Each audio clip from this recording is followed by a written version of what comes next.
Oh, And that's a mistake, and that's one of those mistakes you can't make against a Tom Brady-led team, right? So that's where Sean no, McVay's going to have to – Sean McVay's going to have to play a good game, and the Rams are going to have to play clean football to come up out of this alive. It can't be a bunch of false start penalties. You can't send yourself backwards against these guys. Yeah, one thing that worries me about the Rams is that when we've seen Tom Brady lose, it's to a defense that either has young guys step up and play above their means, or the depth is so great around the entire roster that it's difficult to exploit matchups, because that's what he's going to do. He's going to attack the weak link every time. Mm-hmm. And so where you place Jalen Ramsey in this game is going to be huge, because is he going to take Mike Evans away? Is he going to take Gronk away? And then what does that mean? That was going to be a point that I was going to make up on another reason why I choose Tampa is their defensive coordinator refuses to make adjustments for the Los Angeles Rams. We're not seeing Jalen Ramsey shadow the best guy on the field. We're not seeing him going around and making sure he's taking away key options. So if you're willing to let Mike Evans be on an island, and they're going to move him, Tampa Bay is going to move him around. If they know the coordinator is not willing to make adjustments, it's going to get ugly before it gets pretty. It's going to get ugly because you need to win this game, Jalen Ramsey needs to be on Mike Evans every down. I agree. 1,000%. And then there needs to be a double team on Gronk. Yes. Because after that, if anyone else beats us, now we're back into Jabbar Gaffney, Riche Caldwell, Deion Branch, Randall Brady territory, which is very possible. I mean, Scotty Miller can go for 150 yards, and will we really be surprised with Brady? So, and I respect Stafford's game, because I think, like what you said, people act like this Patrick Mahomes thing is new. If you gave Matthew Stafford back in Detroit the same look that he's looking at in Kansas City, you get the same, except for now you get with Stafford, you get a team manager, you get a ball manager, a field manager. And it's going to come down to, like we all talked about, the offensive line. And my prediction was the win for the Tampa Bay Buccaneers because of the offensive line.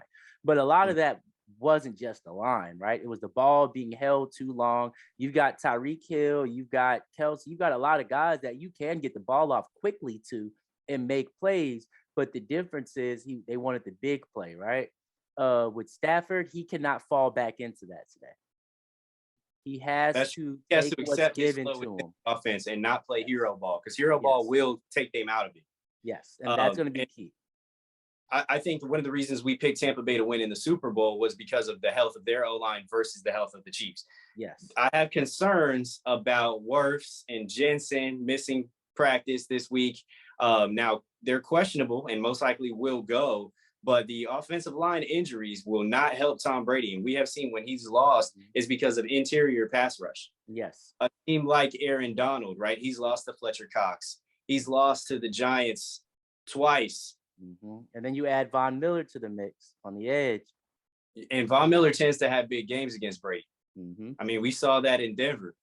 So that four-man pass rush is just as key and just as important. The thing that they can't allow is to get into conservative of a shell. You want to not attack Brady because you're worried he's too smart. But if you're conservative, he's going to be too smart. You gotta hold the blitz. You can't, I've seen their coordinator too likes to send guys off the edge and release. This is not going to be a guy that you're going to be able to try to send random blitzes at and think he's not going to cut that up. Yeah, absolutely. It's going to have to be getting pressure with 4 or 3-man rushes, and that's it. We're dropping 7 or 8. And they have the personnel, so we'll see. Like I say, I don't have faith in the coordinator, the defensive coordinator of the Los Angeles Rams, to win in this game. And that's an interesting storyline, as Raheem Morris was the former head coach of the Bucs. So they got personal investment in, like, man, we don't even believe in this guy anyway. Yeah, right. Anyway, like, we're definitely going to chop you up. But see, I think this is a different game if you had even one of Godwin and Antonio Brown. It does change everything.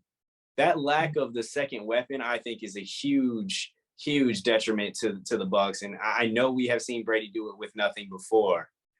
But when we're talking about Jalen Ramsey, is Evans going to be unguardable for that number 2 corner?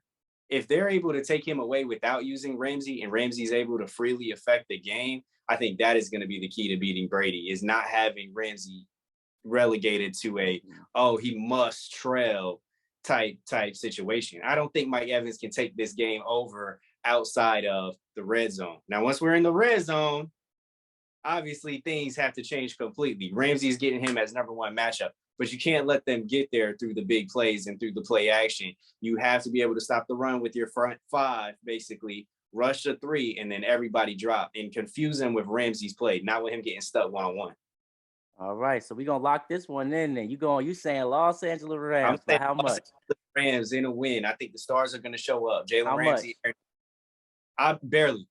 Barely. I'm going to say 3-4. Okay. I'm sticking with my Bucks by 10. Bucks by Okay, 10. I like it. I You know like what I'm it. saying? We're gonna go against